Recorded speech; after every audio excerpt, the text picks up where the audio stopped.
बिस्मिल्लाहिर्रहमानिर्रहीम। अस्सलाम वालेकुम। आज का जो टॉपिक है वो है geomicrobiology of extreme environments. Extreme environments जैसे आप लोगों को पता है कि बहुत सारी किस्म की हो सकती हैं। हॉट कंडीशन से लेके cold conditions, even acidic condition से लेके basic conditions, high salt conditions या नो न्यूट्रिएंट कंडीशंस, मुख्तलिफ किस्म की एक्सट्रीम इन्वायरमेंट हो सकती हैं। फॉर माइक्रोब्स कुछ इन्वायरमेंट्स उनके लिए फेवरेबल होती हैं और कुछ नहीं होती। हमने वही एक्सट्रीम्स देखनी है एनवायरनमेंट की इस लेक्चर के अंदर कि कोई भी माइक्रोब्स जो है उसको सरवाइव कैसे करते हैं। सो एक्सट्रीम इन्वायरमेंट्स हैं कौन कौन से, अगर उनको डिफाइन किया जाए you can see here. First of all is sea ice, जिसे हम एक्सट्रीम कोल्ड कंडीशन भी कह सकते हैं। ऐसी इन्वायरमेंट जहाँ पे बहुत शदीद किस्म की नेगेटिव टेम्परेचर्स होते हैं, माइनस टेम्परेचर्स होते हैं। इसके साथ सेकंड हाइड्रोथर्मल वेंट्स। अभी हाइड्रोथर्मल वेंट्स वो होते हैं जहाँ पे एक्सट्रीम हीट कंडीशंस हो, हाई मेटल कंटेंट्स हों, या हम जिनको वो भी कह देते होते हैं, स्प्रिंग्स भी कुछ आ जाते हैं इसमें। तो हाइड्रोथर्मल वेंट्स जो हैं ये आ जाएंगे। इसके बाद आ जाएंगे सल्फ्यूरिक स्प्रिंग्स या एसिडिक स्प्रिंग्स कहते हैं जिन्हें। इसी तरह के कुछ बेसिक भी होते हैं, हाई अल्कलाइन वाले भी होते हैं। सो बेसिकली स्प्रिंग्स जो हैं वो मुख्तलिफ होते हैं। कुछ हॉट स्प्रिंग्स भी होते हैं, कुछ एसिडिक भी होते हैं, कुछ बेसिक भी होते हैं। तो ये मुख्तलिफ किस्म के होते हैं। इसके बाद है सॉल्ट लेक। सॉल्ट लेक कह लें या ऐसे एरियाज जहाँ पे सॉल्ट कंडीशंस काफ़ी ज़्यादा हैं, जैसे पाकिस्तान के इलाके अगर हम देखें तो सॉल्ट रेंज है पूरी एक। कलर कहार से आप सारे वाकिफ होंगे। कलर कहार के जो पहाड़ हैं ये पूरा सिलसिला है पहाड़ों का यहाँ पे। तो ये कलर कहार वाले जो हैं, चकवाल, कलर कहार, इवन ये चले जाते हैं सरगोदा वाली साइड तक, खुशाब तक। सरगोदा थोड़ा सा दूर रह जाता है। तो ये सिलसिला जो है इसको हम सॉल्ट रेंज कहते हैं। और इस सॉल्ट रेंज क्यों कहते हैं? क्योंकि यहाँ पे जितने भी चश्मे निकलते हैं, यहाँ पे जितने भी मोस्टली जो हैं उनमें सॉल्ट ज़्यादा होते हैं। जितनी भी ये स्ट्रीम्स बह रही होती हैं ना इसमें, मतलब छोटी नदी नाले जो आते हैं इसमें पहाड़ों के दरमियान, उनमें ज़्यादा होती है हमेशा सॉल्ट की कंसंट्रेशन। इसी तरह जब हम देखते हैं नेक्स्ट 5वें नंबर पे, वो है सोडा लेक। या इसको हम वैसे तो यूएस में होती हैं इस तरह की, लेकिन हम इनको ये भी कह सकते हैं हाई अल्कलाइन होती हैं। अब यही हमारी सॉल्ट रेंज जो है इसके अंदर, जहाँ पे सॉल्ट ज़्यादा हो गया इसका मतलब वहाँ पे वो बेसिक हो गई। ज़्यादातर ऐसे ही हम देखते हैं। तो नेक्स्ट चलते हैं अब क्या होता है ऐसा कि इन एक्सट्रीम इन्वायरमेंट्स के अंदर माइक्रोब्स फिर सरवाइव कैसे करते हैं? माइक्रोब्स जो हैं अपने अंदर एडॉप्टेशंस लेके आते हैं, तब्दीलियां लेके आते हैं। वो तब्दीलियां जो हैं अपने सेल के लेवल तक, अपने सेल्स तक लेके जाते हैं। मतलब यहाँ पे जैसे आपको दिखाया जाता है एक टिपिकल सेल प्रोकैरियोटिक दिखाया गया है आपको। तो इसमें साइटोप्लाज्म जो है उसमें वाटर, प्रोटीन, मेटाबोलाइट्स, सॉल्ट्स वगैरह जिसके अंदर पाए जाएंगे, उसके अंदर चेंजेस होंगी। या न्यूक्लियोटाइड है जिसमें एग्रीगेटेड डीएनए क्रोमोसोम उसके अंदर होते हैं, उसके अंदर चेंजेस आएंगी। ये स्पेसिफिक चेंजेस होंगी काफी। ये आगे मैं हर चीज़ का अलग अलग मैं बताता जाऊंगा कि कौन से केस में किस तरह की चेंज आती है। तो एक टिपिकल आपको ये सेल दिखा दिया, चेंजेस इसी में ही होनी है जो भी होनी है। और सबसे ज़्यादा चेंजेस आती हैं सेल वॉल या साइटोप्लाज्मिक मेम्ब्रेन्स जो हैं, इनमें सबसे ज़्यादा आती हैं। और नेक्स्ट हम चलें तो एक टर्म यूज़ की जाती है एक्सट्रीमोफाइल्स। एक्सट्रीमोफाइल्स हम कहते हैं ऐसे माइक्रोब्स को जो एक्सट्रीम इन्वायरमेंट को बर्दाश्त कर सकें। अगर यहाँ से पढ़ें, term applied to an organism that has successfully adopted to environments where it is difficult और impossible for other organism to survive. Microbes जो हैं ऐसे इलाकों में अपने आप को अडॉप्ट करके सरवाइव कर जाते हैं जहाँ पे बाकियों के लिए सोचना भी मुश्किल हो, आम अल्फाज में अगर ऐसे कह लें। अगर हम बात करें, पाकिस्तान के अंदर 50 डिग्री सेंटीग्रेड गर्मियों में चला जाता है टेम्परेचर, लेकिन अगर किसी यूरोपियन से बात करें तो 50 क्या, वो तो 30 के ऊपर भी, 35 डिग्री सेंटीग्रेड के ऊपर वहाँ पे हीट अलर्ट जारी हुआ होता है। तो हमारा तो 50 डिग्री सेंटीग्रेड तक भी चला जाता है, और काफ़ी सारे एरियाज में, जैसे बलूचिस्तान के एरियाज हैं, या जेकोबाद करीब करीब के जो हैं, सिब्बी, तो यहाँ पे टेम्परेचर जो है 50-50 तक भी चला जाता है। सो यहाँ पे लोग सरवाइव करते हैं। तो ऐसे ऑर्गेनिज्म, ये सिर्फ माइक्रो ऑर्गेनिज्म की बात हम कर रहे हैं, जो कि अपने अंदर अडॉप्टेशन लाके एक्सट्रीम इन्वायरमेंट को सरवाइव कर जाएं, उसको कहते हैं एक्सट्रीमोफाइल्स। एक्सट्रीमोफाइल्स में अब सबसे पहले जो आ रहा है, दैट इज थर्मोफाइल। थर्मोफाइल, अब जैसे नाम से आ रहा है, थर्मो मीन्स टेम्परेचर, मतलब टेम्परेचर यहाँ का ज्यादा होगा। अब देखो, अक्सर जब लावा निकल रहा होता है, या इसके अलावा जो भी हाइड्रोथर्मल वेंट्स जैसे बात की थी, ये हाइड्रोथर्मल वेंट्स जो हैं कॉमन वैसे नहीं होते, लेकिन जहाँ पे एस्टिक स्प्रिंग्स आते हैं ना, वहाँ पे टेम्परेचर हमेशा ज़्यादा होता है। अब आपको मिसाल मैं पाकिस्तान में ऐसे देता हूँ, अगर कोई लोग ट्रैवल किया हो किसी ने गिलगित वाली साइड पे, तो आप अगर रनार की साइड पे जा रहे हो, बबसर टॉप क्रॉस करके, अब बबसर पास क्रॉस करके जब आप जाते हो चिल्लास, तो चिल्लास में हमेशा आपको गर्मी मिलती है। जो लोग गए हुए हैं उनको पता है, चिल्लास से आता है, वहां से फिर आपको गिलगित का रास्ता भी जाता है। तो चिल्लास में आपको गर्मी मिलती है, और वो गर्मी, वहां पे पहाड़ ऐसे हैं कि वहां पे हॉट स्प्रिंग्स निकलते हैं, गर्म पानी निकलता है पहाड़ों में से। इसी तरह स्कर्दू जो गए हुए हैं, स्कर्दू में भी इसी तरह के बहुत सारे आपको मिल जाते हैं हॉट स्प्रिंग्स। तो ये थर्मोफाइल्स जो होंगे, ये इस तरह की इन्वायरमेंट में सरवाइव करने वाले हैं। अब यहाँ पे हमने देखना है कि वो माइक्रोब्स अपने अंदर ऐसे क्या चेंजेस लेके आते हैं जो हाई टेम्परेचर के ऊपर भी सरवाइव कर जाएं। तो इसमें सबसे पहले जो है, थर्मोटॉलरेंट बैक्टीरिया, थर्मस एक्वाटिकस, आप इससे बहुत सारे लोग वाकिफ हैं। डीएनए पॉलीमरेज, या पीसीआर, पॉलीमरेज चेन रिएक्शन आपने सुना होगा, पीसीआर मशीन। तो ये बेसिकली, ये वही वाला बैक्टीरिया है जो थर्मोटॉलरेंट होता है, क्योंकि इसके अंदर डीएनए पॉलीमरेज होता है। ये बैक्टीरिया हाई टेम्परेचर्स पे सरवाइव कर जाता है। अब ये करते कैसे हैं, ये माइक्रोब्स अपने आप को सरवाइव कैसे कराते हैं? Increase number of salt bridges, increase number of salt bridges. अब ये सॉल्ट ब्रिजेस क्या होती हैं? ये बेसिकली प्रोटीन्स जो होती हैं, वो फोल्डेड किस्म की होती हैं। मतलब जैसे हम पराठा, अगर आप लोगों ने बनाया हुआ हो, तो पराठे में वो उसको घुमा के आटे को करते हैं, जो वलू वाला पराठा होता है जिस तरह का, तो वो जो है उस तरह की फोल्डेड हो जाती हैं। या आपने जैसे धागे जो हैं, उनको एक जगह पे इकट्ठा करना शुरू कर दें, फोल्ड करना शुरू कर दें, तो वो फोल्डेड होंगे। लेकिन अक्सर ये होता है कि एक्सट्रीम इन्वायरमेंट्स में वो प्रोटीन अनफोल्ड हो जाती है, खुल जाती हैं। प्रोटीन का अनफोल्ड होना ये जाहिर करता है कि सेल का स्ट्रक्चर टूट रहा है, ऑर्गेनिज्म जो है वो खत्म हो रहे हैं। तो इसका मतलब डेथ की तरफ जाता है। हमेशा प्रोटीन जो है फोल्डेड रखना जिम्मेदारी होती है। तो प्रोटीन फोल्ड कैसे रखना है उन्होंने, उसके ऊपर सॉल्ट ब्रिजेस बना देंगे। मतलब सॉल्ट की ब्रिजेस जब आ जाएंगी, तो प्रोटीन अनफोल्ड नहीं हो पाएंगी, तो सर्वाइवल जो है माइक्रोब्स का ज्यादा होगा। दूसरा वो काम करते हैं, सैचुरेटेड फैटी एसिड लेके आते हैं अपनी मेम्ब्रेन्स के अंदर। मैंने आपको बताया था जब सेल में दिखा रहा था कि मेम्ब्रेन्स का बहुत बड़ा रोल होता है, कि हीट को पास तो उसने करने देना है ना। अब क्या करते हैं, सैचुरेटेड फैटी एसिड लेके आ जाते हैं। तो सैचुरेटेड फैटी एसिड जो है, वो स्टेबल कर देता है मेम्ब्रेन को। ये मैं आगे फिर डिस्कस करता हूँ इसे।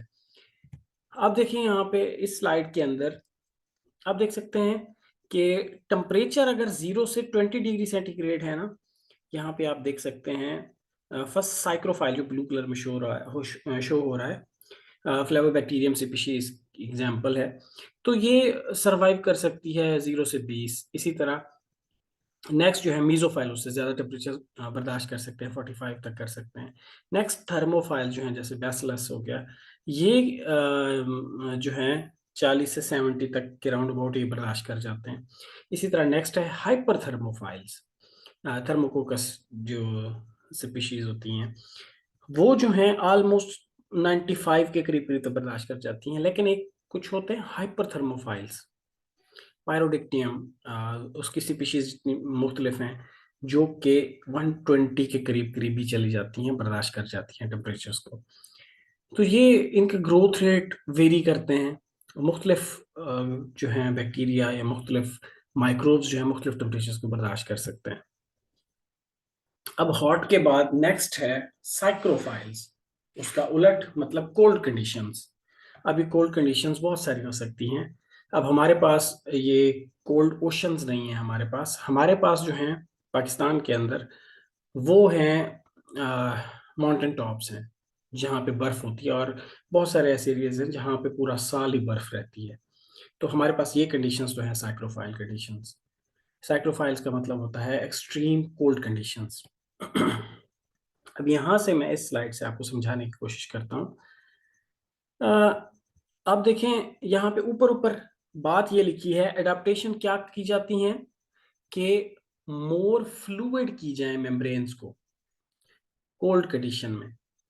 हमने हॉट कंडीशन की मैं पहले जिक्र कर दूं, पहले क्या पढ़ा था, उसमें हम जो है सैचुरेटेड फैटी एसिड लेके आ रहे थे।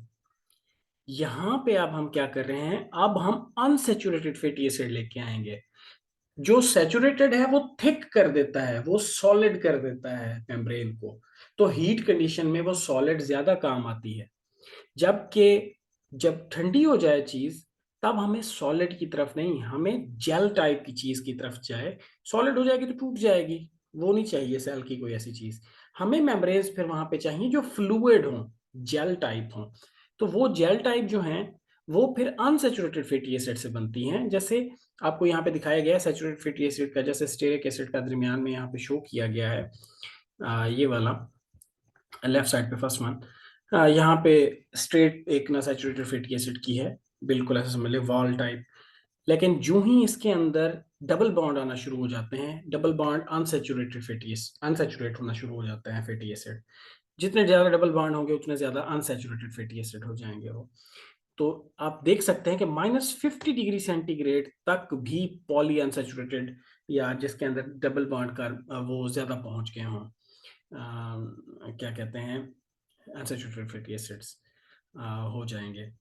50 डिग्री से -50 डिग्री सेंटीग्रेड तक भी बर्दाश्त कर सकते हैं। जबकि इसके अपोजिट सैचुरेटेड वाले में आ जाए तो वो 70 डिग्री सेंटीग्रेड तक भी बर्दाश्त कर देते हैं, इवन 120 तक भी कर जाते हैं। अब यहाँ पे हमने क्या देखा है कि एक एक्सट्रीम कोल्ड कंडीशन के अंदर मेम्ब्रेन्स जो है फ्लूइड हों, फ्लूइड होंगी तो वो जमने की वजह से टूट नहीं जाएंगी। एग्जाम्पल आप देख सकते हो, पानी जो है फ्रीज हो जाएगा, फ्रीज होने के बाद आराम से ब्रेक किया जा सकता है। ऐसी बहुत सारी चीजें जो हैं जिसको ब्रेक किया जा सकता है फ्रीज करने के बाद बड़ी आसानी से। सैक्रोफाइल्स के बाद जी नेक्स्ट हैं halophiles. Halophiles high salt conditions जो हैं उसमें सरवाइव करने वाले मिक्रोब्स को कहते हैं। अब ग्रेट सॉल्ट लेक ये यूएस के अंदर है, हमारे यहाँ सॉल्ट रीजन है पूरा। तो सॉल्ट जो है उसकी नदियाँ नाले जो हैं, स्ट्रीम्स जो हैं उसके अंदर सॉल्ट्स काफ़ी होते हैं। इसी तरह डेड सी है, या कोस्टल स्प्लैश जोन्स जो हैं वहाँ पे भी ज़्यादा होती हैं सॉल्ट्स। पाकिस्तान में वही साल्ट रेंज वाला एरिया जो है वो इस काम के लिए मतलब सिमिलर है इस तरह से। अब high salt adaptation, high salute adaptation, ये कैसे किया जाता है? अब इसके अंदर फिर उसी तरह से कुछ चीज़ें की जाती हैं। अब देखें यहाँ पे मैं आपको कंसेप्ट, आई डोंट थिंक, चले मैं आपको थोड़ा सा समझा देता हूँ कंसेप्ट। देखें, जहाँ पे पानी की कंसंट्रेशन, द वाटर कंसंट्रेशन जहाँ पे ज़्यादा होगी, पानी वहाँ से मूव करेगा लो कंसंट्रेशन की तरफ। ये हर किसी को पता है। टैंकी भरी होती है, पानी वहां पे ज्यादा है, टैप खोलो, नल खोलो, तो पानी आराम से हाई कंसंट्रेशन से लोअर कंसंट्रेशन की तरफ आ जाता है। नीचे आके आप टैप खोलोगे, टूटी खोलोगे, तो वो पानी उसमें से बह जाएगा। हायर कंसंट्रेशन से लोअर कंसंट्रेशन की तरफ ही आता है हमेशा। या दो बीकर भर के रख दो, एक में पूरा पानी भर के रख दो, एक में थोड़ा सा भर के रख दो, एक स्ट्रिंग अटैच कर दो, एक धागा, रस्सी छोटी सी, दोनों एंड दोनों में डाल दो, दोनों पानी में, तो ऑटोमेटिकली हाई कंसंट्रेशन जहां पे ज्यादा पानी होगा वहां से वो पानी सेम करके दूसरी तरफ जाना शुरू हो जाएगा। तो मतलब बस समझाने का ये है कि पानी हाई कंसंट्रेशन से लोअर कंसंट्रेशन की तरफ मूव करता है। लेकिन साल्ट कंडीशन के अंदर जब साल्ट की बात आती है तो मामला खराब हो जाता है। मामला कैसे खराब होता है? जहां पे साल्ट ज्यादा हो जाए वहां वाटर का जो है कंसंट्रेशन कम हो जाती है। ये बात याद रखने वाली है आप लोगों के लिए। जहां साल्ट कंसंट्रेशन ज्यादा हो जाएगी, हाई साल्ट कंडीशंस होंगी, वहां पे वाटर का पोटेंशियल जो है वो कम रहेगा। साल्ट पोटेंशियल ज्यादा होने की वजह से वाटर का पोटेंशियल कम हो जाता है, और जहां पे साल्ट का पोटेंशियल कम होगा वहां वाटर का पोटेंशियल ज्यादा होता है। तो ये दोनों चीजें आपको याद रखनी पड़ेंगी। अब देखो, फर्ज किया जी हमने उसी तरह दो बीकर भर के रख दिए। एक बीकर जिसके अंदर पानी ज्यादा है, उसके अंदर सॉल्ट मिलाना शुरू कर दें, हाई सॉल्ट उसके अंदर कर दें। हालांकि पानी उसके अंदर ज्यादा है, लेकिन अब हमने क्या कर दिया, सॉल्ट ज्यादा कर दिया। सॉल्ट ज्यादा होने की वजह से वो पानी का पोटेंशियल कम हो जाएगा। जबकि दूसरा जो थोड़ा पड़ा है पानी दूसरे बीकर में, वो जो है उसका वाटर लेवल, वाटर पोटेंशियल ज्यादा है। अब जो है पानी मूव करेगा थोड़े वाले से ज्यादा वाले की तरफ। तो ये साइंस है इसके पीछे यहाँ पे। अब देखो, जो माइक्रोब्स सरवाइव कर रहे हैं हाई सॉल्ट कंडीशन के अंदर, बाहर सॉल्ट की कंसंट्रेशन ज्यादा है, माइक्रोब्स के सेल के अंदर कंसंट्रेशन कम है। इसका मतलब पानी वो उल्टा हासिल करने की बजाय उनके जिस्म से पानी बाहर निकल जाएगा। तो पानी जो है उल्टा निकल जाएगा, सेल के अंदर से माइक्रोब्स के सेल से बाहर निकल जाएगा, क्योंकि सॉल्ट कंसंट्रेशन बाहर ज्यादा है, तो पानी का पोटेंशियल बाहर कम हो गया है। सेल के अंदर पानी का पोटेंशियल ज्यादा है, तो यहां से सेल से बाहर मूव कर जाएगा। इस चीज को रोकने के लिए क्या किया जाता है, अकमुलेट किए जाते हैं कंपैटिबल सॉल्यूट्स। कंपैटिबल सॉल्यूट्स कौन से हैं? पोटाशियम और ग्लाइसरोल, या इस तरह के और भी काफी सारे होते हैं। मतलब ऐसे सॉल्ट्स को अपने बॉडी के अंदर माइक्रोब्स स्टोर करना शुरू कर देते हैं वैक्यूल्स के अंदर, वैक्यूल सॉरी, मैंने कह दिया, अपनी बॉडी के अंदर आप ऐसे ही समझ लो, अकोमोलेट करना शुरू कर देते हैं, जिन जो खुद को नुकसान नहीं पहुंचाते उनको, जैसे पोटाशियम का बता दिया यहाँ पे, या ग्लासरोल का बता दिया, इकट्ठे होना शुरू हो गए बॉडी के अंदर। तो बाहर की कंडीशन से साल्ट का लेवल ज्यादा बढ़ा लिया जाता है माइक्रोब्स के सेल्स के अंदर। उससे क्या होता है, अब माइक्रोब्स के अंदर साल्ट का पोटेंशियल ज्यादा हो गया, पानी का कम हो गया, तो बाहर वाला पानी अब यहाँ पे सेल के अंदर आ सकता है, तो माइक्रोब्स ऐसे यहाँ पे सरवाइव करते हैं। तो वाटर बैलेंस जो है यहाँ पे अहमियत रखता है। आप लोगों को समझ नहीं आई तो मैं क्लास में जब कैंपस में क्लासेस होंगी, on campus classes, physical classes, उसमें ये बात आपको दोबारा से भी समझा दूंगा। लेकिन आपको रिपीट में जब आप सुनोगे तो आपको ये बात समझ आ जाएगी। अब यहाँ पे आप देख सकते हैं कि जो नॉन हेलोफाइल्स हैं वो ज़्यादा नहीं सरवाइव कर सकते सॉल्ट्स को। इस स्लाइड में हेलो टॉलरेंट हम कह रहे हैं उनको जो सॉल्ट बर्दाश्त कर जाते हैं कुछ। अ, इसके बाद हेलोफाइल्स आ जाएंगी, या उसके बाद आ जाएंगे एक्सट्रीम हेलोफाइल्स। एक्सट्रीम हेलोफाइल्स वो हैं जो बहुत ज़्यादा सॉल्ट कंडीशन, जैसे समंदर की कंडीशंस जैसे बहुत ज़्यादा सॉल्टी होती हैं, तो वहाँ पे वो सरवाइव कर जाते हैं। नेक्स्ट आ जाए जी, नेक्स्ट एक्सट्रीम कंडीशन है लो पीएच या एसिडिक एनवायरनमेंट। अब आपको ये थोड़ा सा मैं तस्करा किया था जब मैं हीट वाला जब थर्मोफाइल्स को डिस्कस कर रहा था, कि एसिड इन्वायरमेंट या सल्फ्यूरिक कंडीशंस, एसिडिक कंडीशंस, लो पीएच कंडीशंस, तो ये सारी जो हैं अब यहाँ पे करते क्या है microbes, internal pH of a cell must stay relatively close to neutral even though the external pH is highly acidic और basic। यहाँ पे दोनों में सेम कंडीशन इस्तेमाल हो रही है कि बाहर कंडीशन भले ही एसिडिक हो या बेसिक हो, जो माइक्रोब्स हैं अपने सेल का जो है वो हमेशा न्यूट्रल के करीब करीब रखते हैं, 7 pH के करीब करीब रखते हैं। बाहर भले ही 2 pH हो या बाहर 10 pH हो, उनको इस चीज से नहीं, उन्होंने अपने अंदर मॉडिफिकेशंस लेके आनी है। मॉडिफिकेशंस वो कैसे करते हैं, मेम्ब्रेन स्ट्रक्चर के अंदर, और मेम्ब्रेन स्ट्रक्चर के अंदर कौन सी, सैचुरेटेड फैटी एसिड आपको जैसे पहले बताया हुआ था, बैसिलस कर लेते हैं, क्लोस्ट्रीडियम वाले स्पीशीज कर लेती हैं, एसिटोब्यूटाइलिसी सॉरी एसिटोब्यूटाइलिकम, या इसको और आप जिस तरह प्रोनाउंस करना चाहो। तो फंजाई, एल्गी, प्रोटोजोआ सारे ही कर इसमें सरवाइव कर जाते हैं। अब ये पीएच का बता दिया, दोनों साइड पे बता दिया। तो अपने जो है सेल के अंदर या अपनी बॉडी के अंदर माइक्रोब्स जो है उसको वो न्यूट्रल के करीब करीब रखते हैं। नेक्स्ट अल्कलीफाइल्स। अल्कलीफाइल्स आपको बता दिया था, जहाँ हाई सॉल्ट कंडीशंस होती हैं वहाँ उस वो बेसिक वाले होते हैं बेसिकली। तो अल्कलाइन सोडा लेक्स pH 9 उनकी होती है, या हमारे साल्ट रेंज की जितनी भी नदियाँ नाले वहाँ से निकल रहे हैं वो सारे हाई सॉल्ट वाले होते हैं। तो वहाँ पे सेम अल्कलीफाइल्स में उसी तरह ही एडाप्टेशंस होगी जैसे हमने हेलोफाइल्स के अंदर देखी थी, वो सेम एडाप्टेशंस होंगी, मतलब न्यूट्रिशनल बैलेंस बरकरार रखा जाएगा।